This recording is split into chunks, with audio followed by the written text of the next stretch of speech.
एकदमै funny मोमेन्ट्सहरु capture गर्दै म र मेरो प्यारी आन्टी चाहिँ लाग्यौं साङ्केन क्रिएसन तर्फ। Hello everyone, welcome to my mini vlog. आज चाहिँ चारवटा कामलाई साइडमा राख्दै हामी चाहिँ दुईजना भएर गयौं मार्केट र बाहिर चाहिँ यस्तो घाम लागिरहेको थियो कि साइडमा स्विमिङ पुल देख्दाखेरि म जान्छु है आन्टी भनेको। हुन्छ बाइ गर्नु हुँदै थियो। अनि त्यसैगरी यहाँ हरियो हरियो प्लान्ट्सहरु देखेपछि यसो नकल त पार्नु भनेर फोटोहरु लिँदै थियौं र हामी दुईजना भएपछि हामीलाई अरु केही चाहिदैन। यस्तो फनी मोमेन्ट्सहरु हामी शेयर गर्छौं एकअर्कालाई हैन, हामी क्याप्चर गर्ने ट्राई गर्छौं। त देख्न सक्नुहुनेछ पुरा म चाहिँ छाता ओढेर पोज दिँदै थिएँ। अनि त्यसैगरी जाँदै अनि एउटा नेवारी खाचा खर भेटेको थियौं। अनि त्यसै हामी चाहिँ नकल पार्दै त्यहाँनिर फोटो पनि खिच्नु भ्यायौं। नकल पार्न त आकै हो, मोनालिसाको पिक्चर देखेपछि त्यहाँ फोटो पनि लिन भ्याइहाल्यौं। अनि त्यसैगरी नानाको चाहिँ यहाँ दोकान थियो। अनि त्यसैगरी दोकानमा नाना भनेर बोलाउनु पनि भ्यायौं।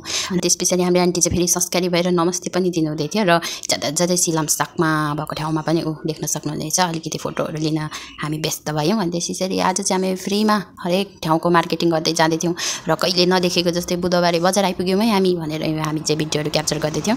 र आज चाहिँ हामी अब पल्लो छेउ जानुपर्ने थियो र जाँदै हामी चाइना मार्केट भनेर पनि देख्यौं। अनि नेपालमा चाइना मार्केट कतै हामी चाइना त आइपुगेनौं भन्दै हामी चाहिँ लाग्यौं र हामीले भिडियो चाहिँ क्याप्चर गर्दै थियौं। र लास्टमा फाइनली हामी चाहिँ पुगिसकेको थियौं साङ्केन क्रिएसन। वैशाख महिना लागिसक्यो नि त गाइस, त्यही भएर हामी चाहिँ यहाँ साडीहरु हेर्न आयौं। तर आफ्नो लागि होइन, आन्टीको लागि हो। भिडियोमा हुनुभएको आन्टी हैन, अर्कै आन्टी हो है गाइस, कन्फ्युज नहुनु।